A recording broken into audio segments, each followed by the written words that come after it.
Saudara, pelantikan kepala daerah dan juga wakil kepala daerah terpilih saat ini sedang dipersiapkan. Tentunya tadi kita sudah mendengar sedikit adanya iringan dari drum band Gita Praja IPDN, dan ini akan atau menjadi penanda bahwa sebentar lagi pelantikan kepala daerah dan wakil kepala daerah terpilih akan segera dimulai. Ya, rencananya saudara ini di pukul 9 akan dipersiapkan untuk nantinya memasuki atau menuju ke area tempat pelantikan, dan nanti akan dilantik langsung oleh Presiden Prabowo Subianto. Rencananya pada pukul 9:15 waktu Indonesia Barat, kirap akan dimulai dari Monas menuju ke kawasan Istana untuk nantinya mengikuti pelantikan kepala daerah dan wakil kepala daerah. Tentu ini menjadi suatu prosesi yang dinanti-nantikan saudara, karena ini untuk pertama kalinya kepala daerah dan juga wakil kepala daerah dilantik secara bersama di Istana Negara. Ada 961 kepala daerah dan wakil kepala daerah terpilih yang hari ini akan mengikuti prosesi pelantikan di Jakarta. Tentunya setelah pelantikan ini, para kepala daerah dan wakil kepala daerah masih akan mengikuti prosesi berikutnya, yakni adalah retret di Magelang pada 21 sampai 28 Februari 2025. Semangatnya tentu adalah untuk bisa memberikan pembekalan dan persiapan untuk para calon pemimpin daerah ini dalam nantinya menjabat. Dan inilah saudara situasi terkini yang bisa saksikan di layar kaca Anda. Di sisi kiri adalah di kawasan Monas Jakarta dan sisi kanan adalah di Istana Kepresidenan Jakarta. Dan tentu dengan adanya prosesi pelantikan kepala daerah dan wakil kepala daerah terpilih ini, Anda yang beraktivitas di atau melewati kawasan Monas Jakarta perlu untuk memperhatikan bagaimana pengaturan ataupun rekayasa lalu lintas yang diberlakukan.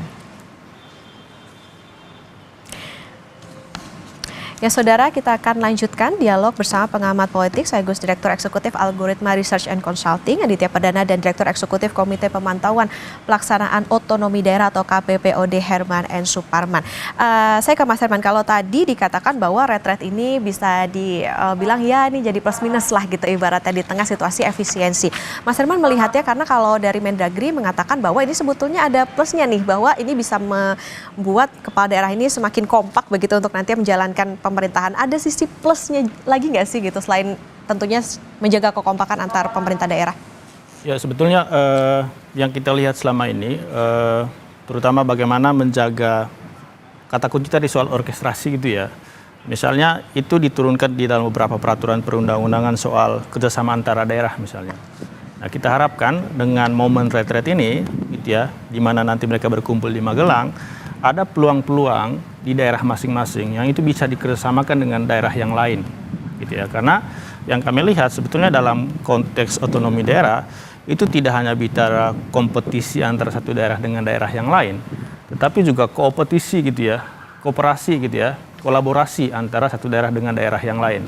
Yang kita harapkan dengan retret besok gitu ya, di sela-sela mereka mendapatkan pembekalan atau berdialog dengan pemerintah pusat, mereka juga bisa mencari peluang-peluang kerjasama gitu ya, antara satu daerah dengan daerah yang lain, di mana mereka nanti misalnya kerjasama terkait dengan perdagangan, terkait dengan infrastruktur gitu ya, atau misalnya dalam konteks Jabodetabek gitu ya, kita di Undang-Undang DKJ kemarin ada kata kunci itu soal aglomerasi gitu ya.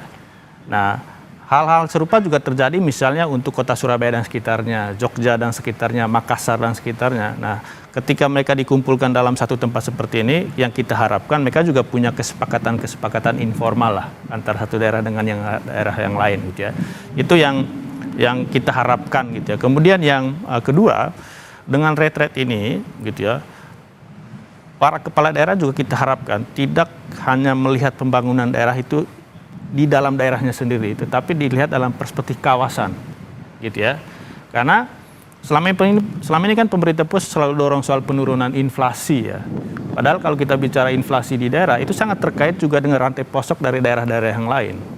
Nah karena itu kita harapkan juga di dalam retret ini para kepala daerah itu mesti melihat pembangunan daerah dalam perspektif kawasan tadi itu. apakah di daerah satu kawasan tertentu, misalnya di Kepulauan Maluku gitu ya, Maluku dengan Maluku Utara bersama Papua gitu ya, Sulawesi dengan sekitarnya, atau Sumatera gitu ya. Ini yang mereka perlu bangun bersama di dalam retret itu. Karena itu kita harapkan juga kepada pemerintah pusat gitu ya, bahwa yang mereka berikan besok itu bukan hanya program-program tertentu dari setiap kementerian dan lembaga, tetapi bagaimana mendorong kerjasama antara satu daerah dengan daerah yang lain ini gitu, Mbak. Oke, salah satu poinnya adalah soal bagaimana pemahaman tugas pokok ini yang nantinya akan dibawa ke dalam retret. Nah, seberapa ini akan efektif, terutama untuk mereka yang baru menjabat, katakanlah saat ini juga ada yang terpilih nih dari kalangan misalnya artis gitu. Nah, cukup nggak sih 7 hari ini kalau juga berkaca dari di periode sebelumnya kan juga ada nih yang misalnya dari artis kemudian jadi kepala daerah begitu. Cukup nggak dalam 7 hari ini? Sebetulnya kalau kita lihat pengalaman kepala daerah selama ini, mereka itu learning by doing sebetulnya. Learning by doing, learning by doing gitu ya. Ketika mereka nanti masuk gitu ya, terjun di dalam kolam itu, mereka pasti akan bisa berenang gitu. Gitu ya. Dalam tanda kutip dipaksa untuk bisa berenang. Nah, momen retret ini sebetulnya ya, karena ini adalah momennya sangat singkat, ya ini diharapkan sebagai pembekalan awal atau pengenalan awal gitu ya. Tetapi realnya atau mungkin efektifnya ketika nanti mereka berinteraksi dengan para kepala dinas di lapangan gitu ya. Itu yang kalau kita lihat berkaca dari pengalaman selama ini. Kemudian yang kedua, kalau para pemberi materinya itu adalah para menteri, ya kita pertanyakan juga para menteri ini, mereka itu punya kemampuan untuk teknokrasi kebijakan daerah atau enggak gitu ya. Kecuali yang pernah jadi kepala daerah. Kecuali yang udah pernah menjadi kepala daerah gitu ya. Jadi itu juga jadi salah satu tanda tanya juga ya.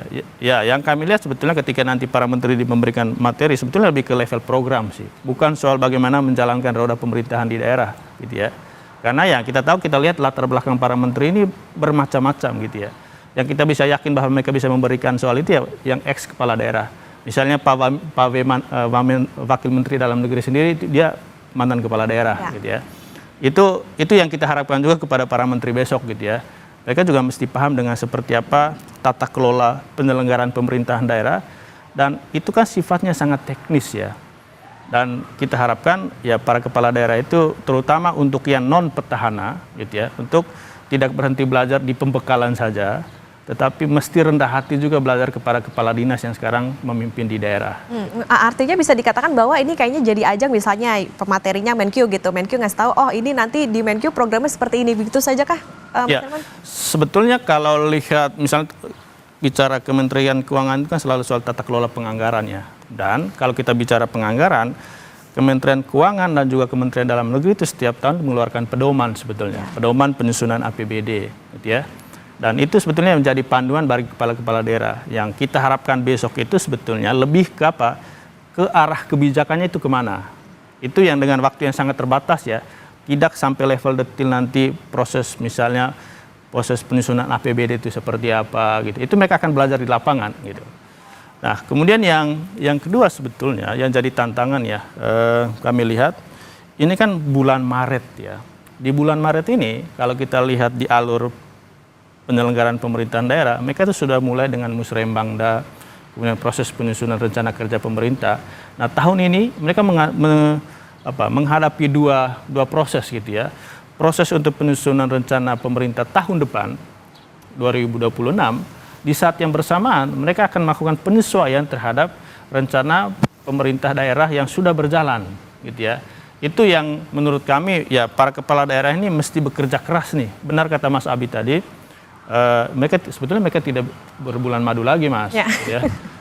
Itu mereka langsung bekerja gitu ya, langsung menceburkan di dalam kolam itu, dan mesti harus kreatif dan juga ya kita harapkan tadi bahasa saya adalah rendah hati untuk belajar dari kepala-kepala dinas, kepala-kepala badan yang ada di daerah. Gitu.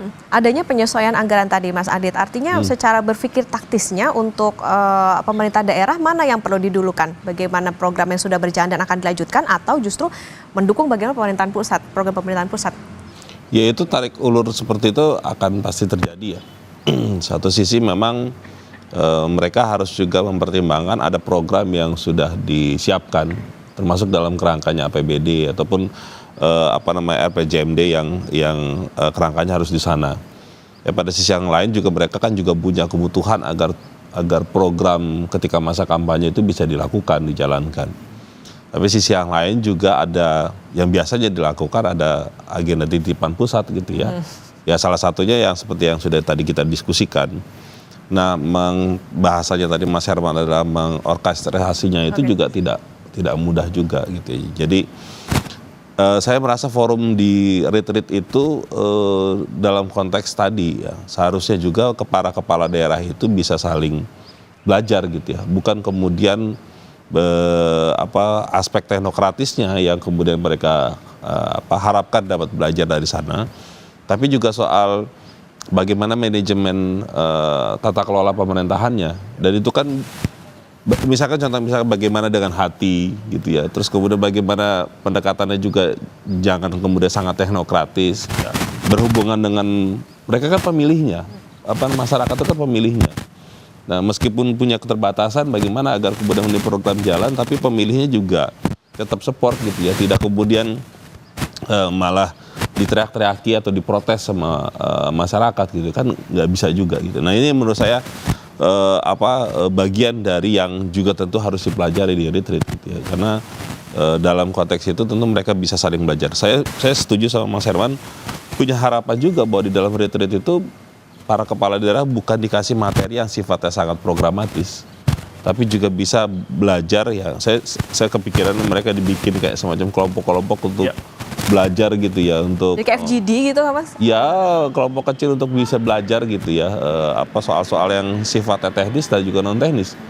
Berhadapan DPRD misalkan, kepala daerah memang kuat gitu ya, secara kewenangan dan juga powernya gitu ya.